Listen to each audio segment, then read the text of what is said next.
everyone, my name is Elise. Welcome to my channel. I hope you're all doing so good today. We are going to be going over my wrap up for the month of April, and it was a good reading month. I was a little concerned there for a bit because I think like for a week and a half, maybe even more, I didn't read at all, which is strange, but it's been a bizarre reading year for me, so we're just gonna roll with it. But overall, I did have a very quality reading month where I enjoyed a lot of the books that I was reading.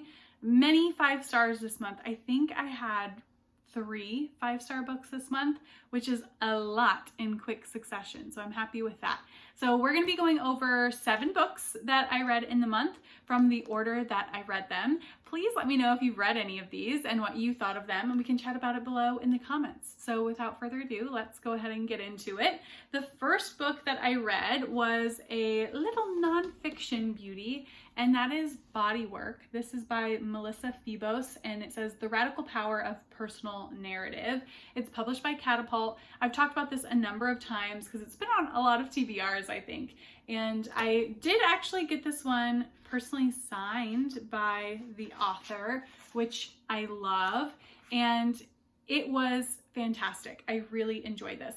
It is all about not only her own experience writing memoir and what it's like to have that as public knowledge and to be labeling it as such, right? Like to be able to confirm for everyone that this is factual about your life.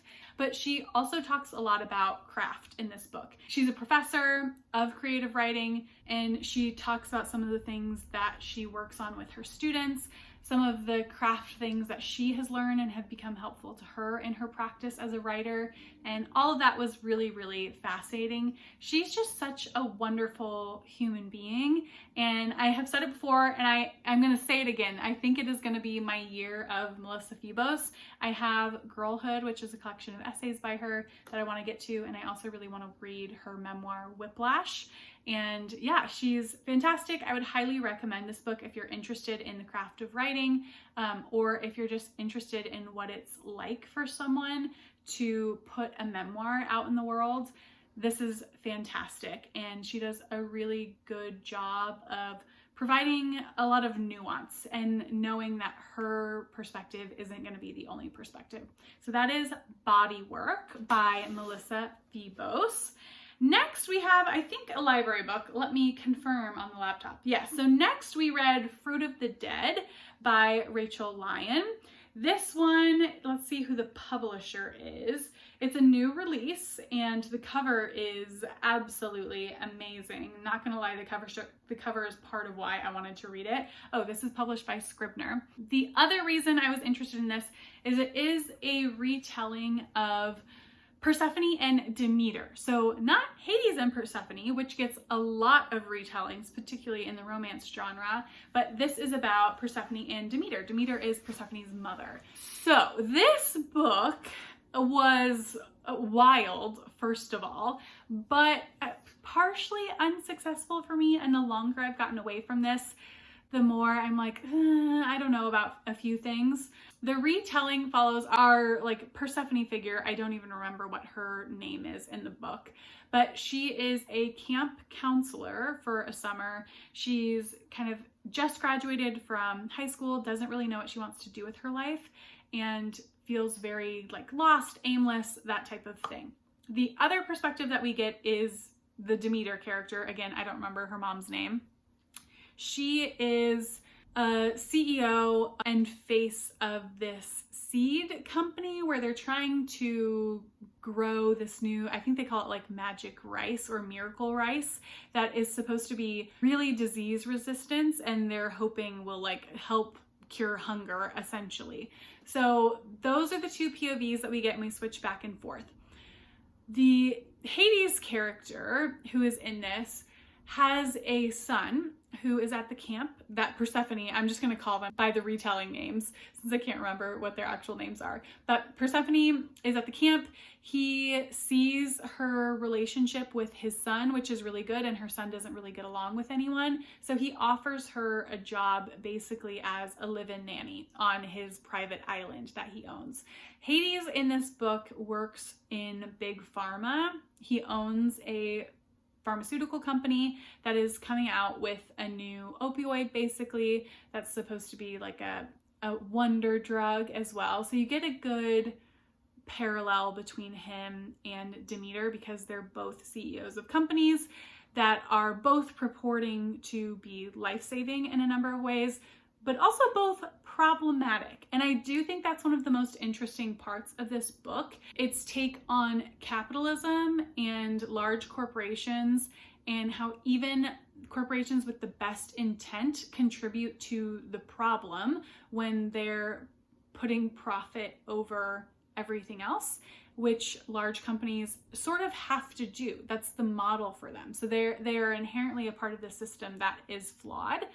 That is really the best part of this book, and it is a small part of this book. I was hoping that the stuff on pharmaceuticals would take up more space, but it did not. That was slightly disappointing for me. There is a relationship between Hades and Persephone that feels bad, and it should be, because they are very different ages. Again, she's 18 and he's, I think, in his 40s. He is very manipulative and toxic and abusive, so definitely look up content warnings for this. And there is this almost like midsummer type quality when they are on the island and you're getting Persephone's perspective, that she's taking a lot of the drugs that the Hades character makes, and everything's like very hazy. You can't tell if she's an unreliable narrator or not. And there seem to be strange things happening on the island, like suspicious things, but you don't really know what's real. So that is like kind of propulsive, and this book was very fast-paced and compelling. I read it pretty quickly. I wanted it to be like more thought-provoking than it was. I think that sounds mean, but I do think I mean that. And it just felt so confusing and unbelievable of why she was attracted to this man, because she repeatedly calls him disgusting. And like in her thoughts is like, oh, he's so gross, he's so nasty. And then like she's also very attracted to him. It was so bizarre. I did not understand that. I also thought the mother's POVs were lacking. Her sections were much shorter, and I don't think she was fully fleshed out as a character. And that also made her feel unbelievable, and some of the choices that she was making didn't track with me. So yeah, definitely some issues with this book. The pluses are it is very propulsive, and I did find an interesting take on like big corporations and how those are harmful to us. So yeah, take that for what it's worth, and we'll move on to the next book. So next up we have another library book, and that is a book from a series that I absolutely adore, and that is A Grave Robbery. This is the 9th book in the Veronica Speedwell series. It's by Deanna Raybourn, and these are published by Berkeley. This one, I mean, I love the series so much already, so it's always a joy for me to be back in this story. So for that reason, I'm a little bit biased, but I do think this installation wasn't the best by any means. I still loved it, still loved reading it and being in that world with those characters, but very little happens in like the meta narrative from book to book. And that's really like what you're there for. That's the juicy stuff. But I do think that this book set up for the next book to have a big push in the meta narrative. I won't talk about this book specifically, other than like the central mystery. Each one has a mystery, and this one is about a beauty, a waxwork that Veronica and Stoker get into their collection, and then they realize that it's not actually a waxwork. It is a dead body that has been embalmed to look like a waxwork, and they go on the hunt to, one, figure out who this woman actually is and figure out what happened to her. And of course it ends up being murder, and they need to find the murderer. If you've gotten this far in the series, you're going to pick it up anyway. I don't need to convince you, but pick up the series if you're interested in a Victorian era murder mystery series. It's great. So that is A Grave Robbery. Next, we have a poetry collection, because April was National Poetry Month, and that is the collection by Amanda Gorman, Call Us What We Carry. This does include The Hill We Climb, for those that are interested. That got published as its own piece separately as well, but it is included in this larger collection. This was really great. It has a lot of content about the pandemic in it. That is, I think, the majority of what the poetry is talking about. I thought she rendered that really truthfully and artfully, and enjoyed being able to kind of like wrestle with some of the feelings that were coming up in the pandemic. Also, for Americans, it covers the election, not just the 2020 election, but also the 2016 election. And yeah, it really just like took me back to that place in time. My only caveat about this is I do think this collection is too long. It's pretty thick for a poetry collection, but I just felt like some of the poems did not feel like they belonged with the majority of the rest of them, mostly in the content, where all of a sudden it would kind of be about something that we hadn't been talking about, and I was like, oh, why is that in there?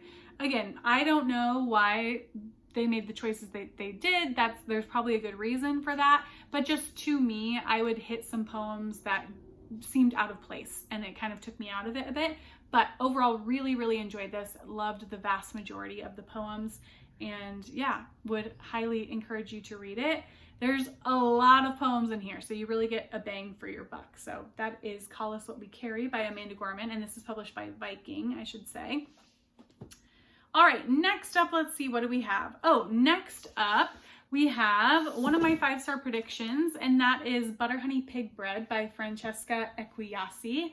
This one is published by Arsenal Pulp Press, and I really liked this. We are getting 3 POVs in here, 3 women.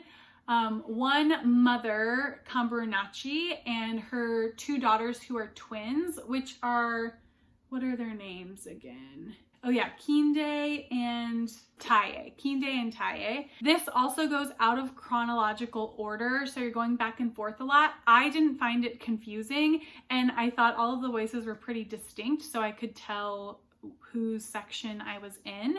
And Kamburunachi believes that she is haunted by spirits and hears a lot of voices in her head, and her daughters from an early age kind of get the sense that she's ill. They talk about her as if she's ill to other people in their lives. Kamburunachi is worried that she is passing on this curse essentially to her daughters, and we get the story of how she met her husband and how she had both of the girls in the first place, and we get a sense of what it's like for her to hear the voices and the types of things that they say to her. Then we get both of her daughters' perspectives. They are estranged at the time that you come into the novel, and you go back and forth, one, to see why they're estranged, and then they're sort of all coming back together, and you get this early on as well, because their mother is getting increasingly more ill, so they are all kind of like staying with her in the same house for a little bit. So we're just getting like lots of flashbacks, lots of present day, bouncing around a lot, and just snippets here and there. So there isn't like a particular incident that happens or anything like that. I will say, look up content warnings for this one. There are several in here, but yeah, I really enjoyed the characters. I mean, for me, this is all about the characters, and I loved every one of them. They were so complex. I felt for them. I was curious to hear their thoughts. Like, just very fascinating, and I think the author did a wonderful job of making this feel simple, even though it really is pretty confusing. And for me to not have any issues with the amount that we were going back and forth and the amount of POVs that we were switching, for me to not ever be confused, I think is a huge feat by the author. So I would definitely recommend this and get why so many sung its praises when it first came out. So that is Butter Honey Pig Bread. Then we have another 5-star prediction. Can you tell I'm trying to get through all my 5-star predictions? And that is Kim Jiyoung, born 1982. And I have pronounced this author's name wrong so many times because I keep wanting to make the first syllable and the last syllable the same, even though I know they're not. So it's Cho Namju. And this is translated from the Korean, let's see, by Jamie Chang, and it's published by Liverlight, which is an imprint of Norton. And I read this as a buddy read with a friend, and I really enjoyed doing it as a buddy read. Getting to take notes for myself really like solidified some of my learning from this. And this is all about sexism in Korea. And we get to see that through the eyes of our narrator, who is the middle daughter in a family of 3 kids. She has an older sister and a younger brother. You are getting from her kind of like birth up until her adulthood. It's sectioned out in terms of how old she is at the time. Yeah, you're kind of on this journey along with her as she's becoming disillusioned with all of the sexism in society and realizing how much sexism there truly is via all of these women in her life. So via her mother, via her sister, via her classmates. She starts, one, seeing how strong women can actually be, but also how much shit they have to put up with. It's infuriating, which I think it should be.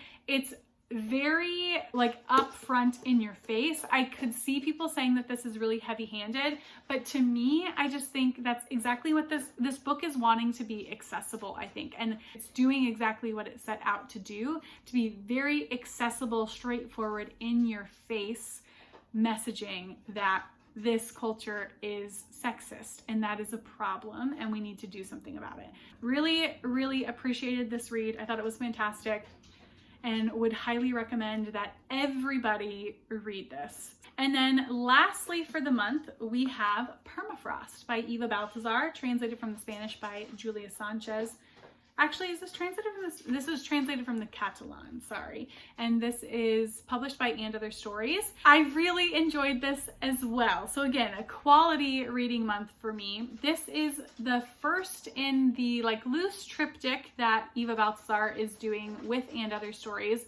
Boulder being the second installation, and that book got a lot of love. I enjoyed that one as well. I like this one more. And this one follows an unnamed narrator who I think the blurb says is a no bullshit lesbian. And it's about her sex life. It's about the women that she takes as lovers and has relationships with.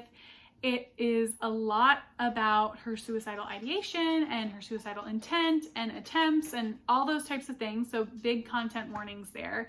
It's also about her relationship with her sister and how different they are and how that causes a lot of tension between them. And then lastly, it's about her like physical experience of her body, not just in like pleasure and desire with the women that she's seeing, but also with the amount of pain that it causes her. And yeah, it's just so physical and visceral, and you can really picture everything that she's describing here. It's so vividly told, and I really enjoyed this. It is a hard book to read, although I will say it's kind of like wry, and I think that helps you get through some of the heavy content, but definitely know that going in. But yeah, really enjoyed this as well. So it has been a fantastic reading month for me. I hope you're having a wonderful reading month as well. And yeah, let me know if you loved anything you read in the month of April and what you thought of these books. And I will see you all in the next one. Bye.